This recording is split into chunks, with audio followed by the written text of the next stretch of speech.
So, that was not good. I was trying to do a cool little intro where I like twirl it around, shut, and then land it, and then start talking. Did not work at all. Are you okay, microphone? So this is not a GoPro. It kind of looks like a GoPro. Even the packaging, look at it. It's like it's a knockoff of a GoPro. But this one kind of caught my attention just because it's $119 and I still can't figure out how to open up this packaging, just like the GoPro. So here it is. It's called the Akaso, I think, V50 Pro. Not sure if I'm pronouncing that right, but here it is. Now the GoPro Hero 8 is, I think, $350 now. It used to be $399 now. I saw it on their website for $350. This is $120, so what is that? About a third of the price of the GoPro. I'm gonna set up this overhead camera, man. I should have done this earlier. Is this camera blocking my face a little bit? Hold on. Let's load in this battery. We have a 1/4 inch there, which is actually kind of convenient. The GoPros don't have that. All this just looks super exposed, so I wouldn't really trust this in outdoor weather without putting it in the underwater housing like that. The build quality, not that impressive, but you know, again, we're dealing with $119. Now there's quite a few things in the box. A bunch of these little mounting solution knickknacks and a handlebar clamp, a plate with a 1/4 inch so you can slap that onto a tripod. Oh, one of these watches come with it so you can hit record from your watch. This came with one of the earlier versions of the GoPro. Never used it once, but might as well test it out. And what is in here? What are these for? No idea. All right, comes with a bunch of stuff. Now the mount that's on here seems to be the same as the one on the GoPro, so that's useful. If you already have a bunch of GoPro accessories, you can probably mount this to the same spot. So this tool can actually be kind of nice in these cases. It gives you a little bit of extra leverage. That was on there tight. Oh, comes with like a little dual slot charger and an extra battery. So out of the box, you get 2 batteries, which is a little bonus there. So I'm gonna throw this on the charger real quick and let's go look at the GoPro. All right, so this is a list of all my favorite things that the GoPro Hero 8 does really well. But let's just start right here at the top, which is the GoPro look. GoPro has kind of this unique look to it, and it doesn't look good in all kinds of lighting conditions, but when it's a nice sunny day with nice blue skies, it looks beautiful. It's very vibrant and very poppy. So let's start off by testing that. Now, first impressions, the image quality kind of reminds me of a GoPro a couple generations back. It's not amazing, but for $119, it's acceptable. Putting it side by side with the GoPro just seems to be more natural. Colors are richer, there's more detail, it's just a better image. What's killing me right now though is a timestamp in the top left corner. Ew, how the f do I turn that off? That is nasty. Oh, there you are. See that date stamp? Off, please. Ugh, gross. I mean, that's why we have metadata. You don't have to bake that into the video clip. Another thing is also the touchscreen doesn't feel as fluid as a GoPro. Like I'm constantly trying to swipe, but then it thinks I'm pressing a button, and if I press a button, sometimes it thinks I'm swiping. It's not that fluid, but it works. Okay, this is weird, okay? It's a red button and a blue one. One of them's to change modes, one of them's to hit record. Which one do you think's the record button? The red one, right? That's what you would think.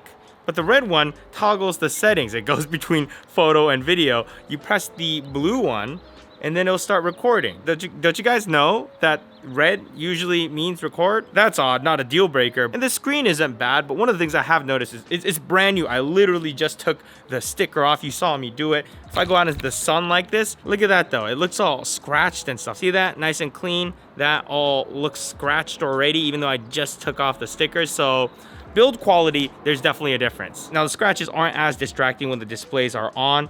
The display sizes, I wanna say it's pretty similar to the GoPro size. The GoPro itself, the body, a little bit bigger, not by much, but just a little bit, and a little bit more weight to it as well. Now another thing that's killing me is the audio out of this thing. So I'm gonna switch to the microphone on here in 3, 2, 1.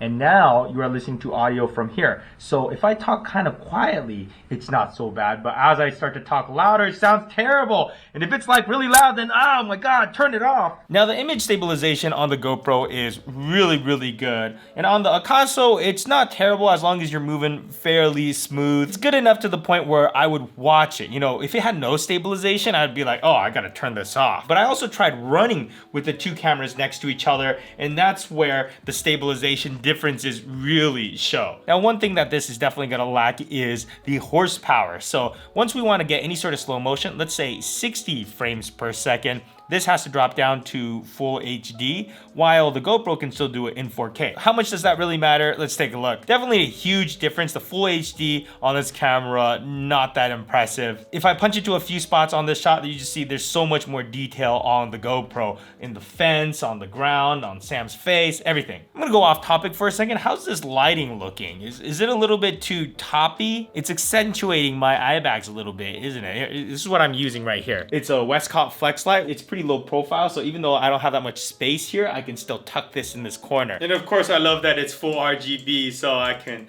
toggle between a bunch of different funky colors. But anyways, stay focused here. It's horizontal right now. I want to see this vertical. So now see how it's vertical. I'm hoping that this little area will help kind of fill in my eye bags. Let's see if it works. There you go. What do you guys think? Is that a little bit better? I'm hoping it actually did make a difference, because that would have been a big waste of time. 120 frames per second is when the GoPro does have to dip down to a lower resolution, but only 2.7K. So 2.7K still looks pretty good on the GoPro. The Akaso has to drop down to 720p. It looks really, really bad. I would just not even use it. This is capped at 120 frames per second. The GoPro can keep going at 240 frames per second, so really slow-mo and still maintain a pretty decent image quality. So clear winner is GoPro for slow-mo. Now, one of the biggest advantages that the GoPro has is that it's a GoPro. They have the longest track record of making action cameras and making them really solid. It's rugged, durable, comes with a 1-year warranty. I wasn't able to find much warranty information on this, but I did see on the website that if you register it, you get like a year extension on the warranty. So I'm assuming if you register it, you get a year warranty. I think. I'm not sure. I couldn't find it. But because they've been around for so long, there's so many accessories out there for it already. They're supposed to be coming out with a media mod, so you can, flip that display so you could have a little selfie screen and a little external microphone. I personally bought this specifically for my motorcycle helmet, so I have this little accessory on here. So this will record my microphones, and it actually records a stereo channel. So 2 microphones that get recorded separately come out of here. I just plug it in and it gets the sound. Battery life seems to be pretty decent, though. I've been recording in 4K for over an hour now, and there is no 30-minute record limit, so that's nice. The battery looks like it's almost dead, but here's how long the clip actually lasted before it ended up cutting itself. But yeah, it's pretty decent battery life. I wonder how good the footage will come out if I were to use this as my helmet cam for the day. I mean, I can't plug in my accessory microphone into here or anything, but let's see how it does. All right, so check it out. I got this stupid thing on here. Now, it does work. If I hit the record button from here, the camera starts recording, and I could hit it again to cut it. But I think the idea of wearing this watch is so that you can press this when the camera is not as easily accessible. But the thing is, the range on this thing isn't that good, so you need to be close to the camera anyways. But here's a design flaw, okay? Here's the sound this camera makes when you start recording. Hear that? Now, here's the sound it makes when you cut recording. It's the same exact sound. So the issue is, if you have it on your head or on your chest or somewhere where it's not clearly visible, you go to hit record and you hear that sound, and it's like, okay, did you start recording or did you just cut? And there's no indicators on the front of the camera. So if you have it mounted like this, every time I hit it, I have to actually turn it, look at it, okay, it's recording, and turn it back into place. The GoPro has that little indicator up here on the front, as well as a little light, so you can generally tell when it's recording. But a lot of times I'll mount this camera somewhere where I can't see it, like on top of my helmet or something. And I usually use the beeping sound to know if I just cut or if I'm starting to record. But yeah, the only thing they would need to change is have it make a different sound when you cut the camera than when you start recording. Anyways, let's go for a spin.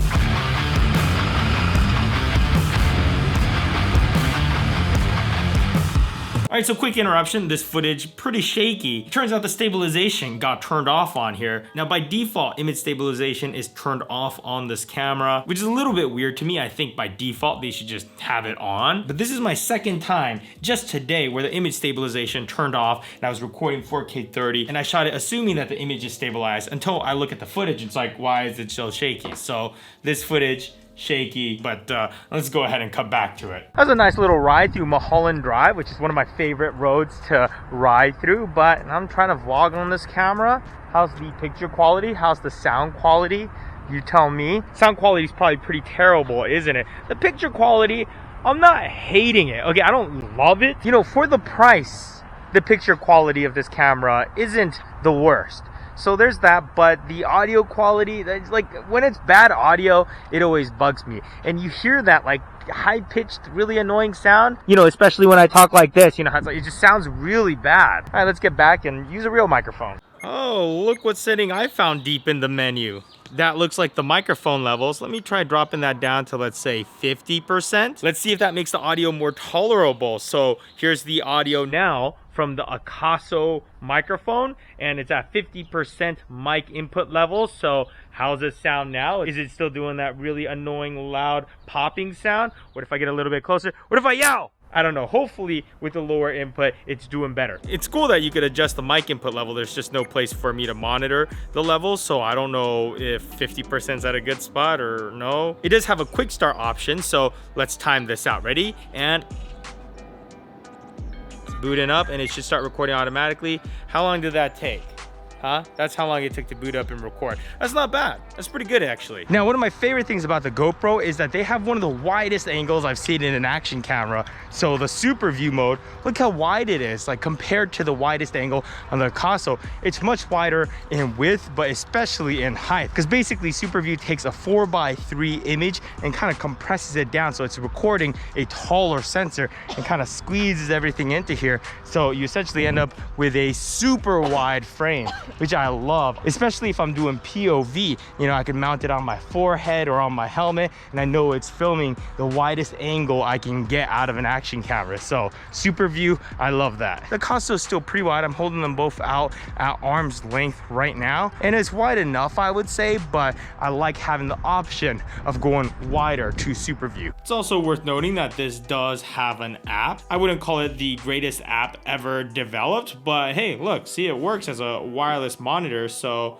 there you go. It has a little bit of latency and sometimes it gets a little bit choppy, but it's still pretty nice having this option to wirelessly connect to it with your phone. You can also go in and adjust your basic settings there, but it's also worth noting that when you're using your phone app, you can no longer use the buttons on the cameras or use the display when it's connected to this app. And then there's the GoPro app, which is just better. It connects to the camera faster. It's just a better image connection, and there's less latency and less choppiness. It's very responsive. So they both have an app, which is cool, but the GoPro app definitely better. Now, when it comes to low light, neither of these cameras are great in low light, but the GoPro 8 still has the advantage. It's still cleaner. You get a lot less of that motion blur and a lot more detail retained in the image. So points for GoPro. We do have a time-lapse feature into there, which is cool, but it's again not as cool as the time warp feature that's in the GoPro. So let's wrap this up. Overall, I say the GoPro is just overall the better camera across the board. The image just looks better. It has more power. It's easier to use, in my opinion. But of course, Akaso's biggest advantage is that price point at $119. So of course, when you can't swing the $350 for a GoPro Hero 8, this seems like a decent budget option. You could also get something like an older GoPro, like the Hero 5 Black. I've seen those on sale, some of them used for